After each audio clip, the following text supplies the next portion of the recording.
Some of the oldest-looking pages in Australia's red centre are not in a museum at all. They are cut into sandstone and quartzite, and beside clay pans and narrow gorges older than most visitors are prepared to imagine. Stay with this, because by the end, the famous red rock on the postcard will feel like only the front door to a much larger record. Most people arrive with one picture in their head: a long road, a single landmark, a sunset stop. But south and east of Alice Springs, the ground starts arguing back. Around quiet outcrops and hard red walls, thousands of pecked marks sit in the stone, weathered almost into the same colour as the surface around them. At N'Dhala Gorge, in the East MacDonnell Ranges, close to 6,000 engravings crowd the quartzite walls. Some are considered at least 10,000 years old, and that is only one place. The real puzzle begins when those marks are compared with Ewaninga, about 39 kilometers south of Alice Springs, where the age estimates do not just differ. They split time wide open. If this kind of hidden ancient history is what you came for, subscribe now, because this record only gets deeper from here. That split is what makes Ewaninga feel so strange when you picture it properly. This is no Grand Canyon entrance. It is a low spread of sandstone around a clay pan about 39 kilometers south of Alice Springs, where rainwater can gather for a while, then vanish back into heat, dust, and silence. Across those outcrops are roughly 1,000 petroglyphs pecked into the stone by Arrernte ancestors. When the marks were fresh, the broken surface would have looked pale against the darker rock. Over long exposure, the cuts weathered, darkened, and settled toward the same red skin around them, the kind of change that tells you time has passed, but refuses to hand over an easy number. That is why one careful reading places some carvings around 1,000 to 5,000 years old, while another line of comparison, using weathering and the panorama T-style, reaches toward 30,000 to 40,000 years.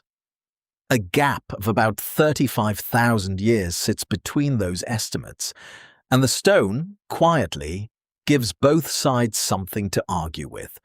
To understand why that argument matters, you have to look at the marks as a pattern, not as single cuts in stone.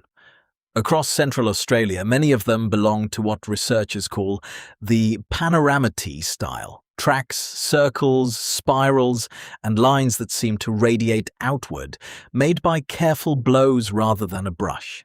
The sound would have been small and sharp, stone striking stone, a point biting into sandstone or quartzite. This method, indirect percussion pecking, leaves a different kind of mark from paint, and it can survive where wind, sun, and rain would erase softer traces. And this is where the red center grows larger than one reserve.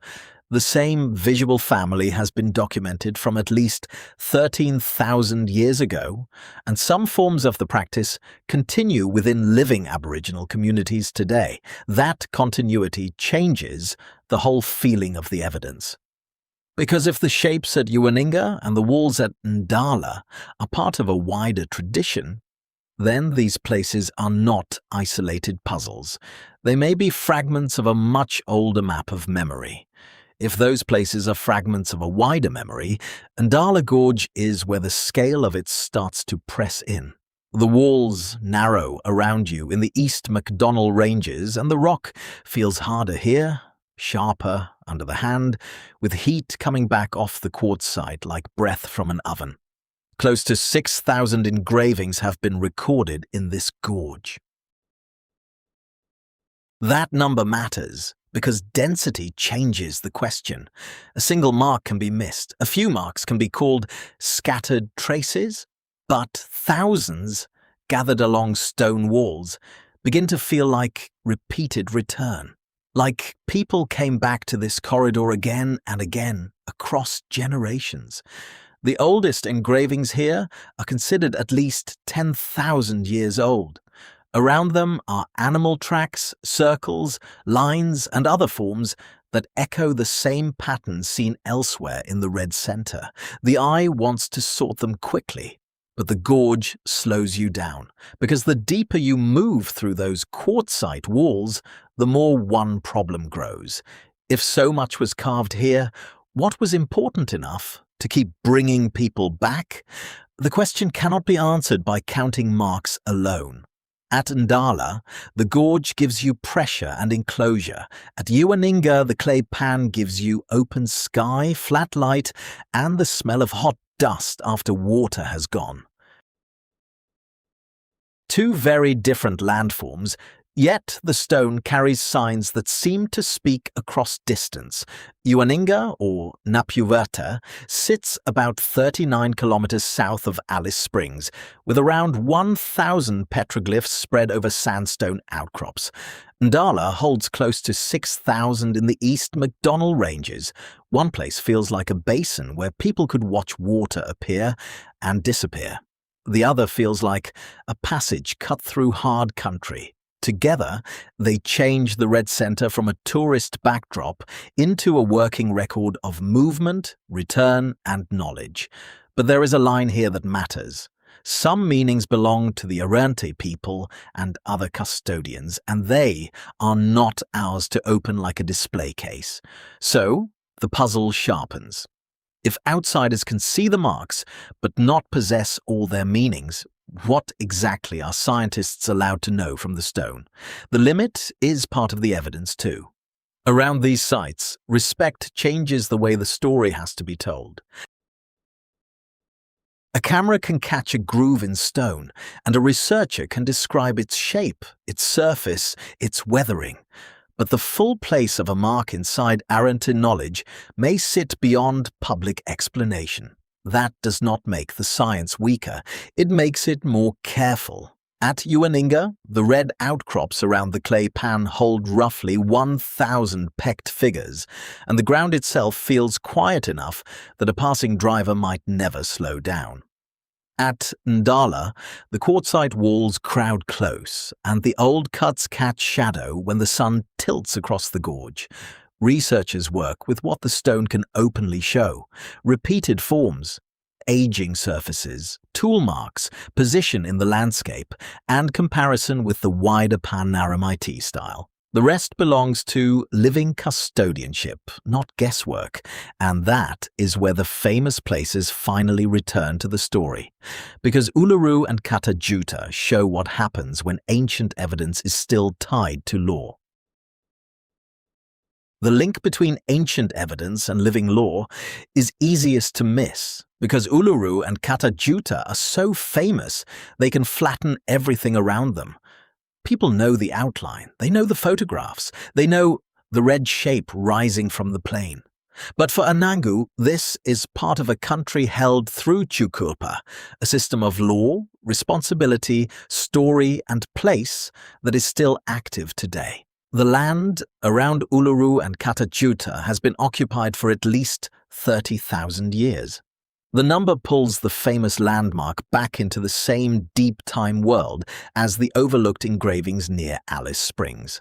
The stone art at the base of Uluru is layered through generations, and its meaning is not separated from present custodianship. When Ewaninga's clay pan outcrops and N'Dhala's quartzite walls are placed beside that wider landscape, the carvings feel different. They are part of a record where age, place, and cultural continuity keep touching. And then the question shifts again. If the famous places are only the visible peaks, how much of the red center's older record is still sitting in plain sight? Once you start looking past the postcard view, the country around Alice Springs changes shape in your mind. A clay pan after rain, a dry creek line, a sandstone rise, a quartzite wall in a narrow gorge. Each one can hold a different part of the same long record. That is why the numbers keep mattering. About 39 kilometers south of town, Ewaninga holds around 1,000 pecked marks around N'Dhala's clay pan. Eastward, N'Dhala Gorge holds close to 6,000, with the oldest considered at least 10,000 years old. And behind both sites sits that broader panorama T style, documented from at least 13,000 years ago. These are not random dots on a map. They sit in places where water, stone, travel, and memory all mattered. The wind moves grit across the ground, the rock warms under the hand. The marks remain, darkened into oxidized red rock, easy to overlook, until someone shows you how many there are. But if the record is this wide, then the next problem is even harder. How did so much knowledge survive in country that outsiders once mistook for empty? That survival is the part that changes the whole frame. The Red Center was never empty country waiting to be explained from the outside. Around these engraved places, knowledge had to move with water, stone, season, and path. A clay pan mattered when it filled. A gorge mattered when its walls gave shade, direction, and a hard surface that could hold a mark. At Ewaninga, the outcrops sit low in the open, and the air can feel still enough to hear grit scrape under a boot. At N'Dhala, the old cuts sit higher and closer, pressed into walls that make your voice come back thin and dry. Different places, different feelings, yet both hold evidence of people returning with purpose. The age debate at Ewaninga still refuses a neat answer. 1,000 to 5,000 years is already old. 30,000 to 40,000 years would push the mind into another scale entirely. And between those numbers lies the real shock, because the stone is not asking whether the Red Center has a past. It is asking why that past was ever treated as invisible. So the final turn is not a solved date on a chart. It is the moment the map in your head has to redraw itself. Ewaninga remains quiet around its clay pan, with roughly 1,000 marks resting in sandstone. N'Dhala Gorge still holds its close walls and its thousands of cuts, some placed at least 10,000 years into the past. Between them sits the puzzle that never became smaller. One site with age estimates separated by about 35,000 years, another with a dense record carved into quartzite, and a broader tradition that reaches back at least 13,000 years while still touching living practice. The old mistake was thinking the desert had nothing to say unless a famous landmark rose above it. But out on the low stone, after the heat begins to fade, a shallow groove can catch the last light and appear for one breath longer than the rock around it, then sink back into red. That is how this country keeps its record, visible, hidden, and waiting for respect. If you want more ancient Australian history told through the places most road signs barely explain, subscribe and stay with the next chapter.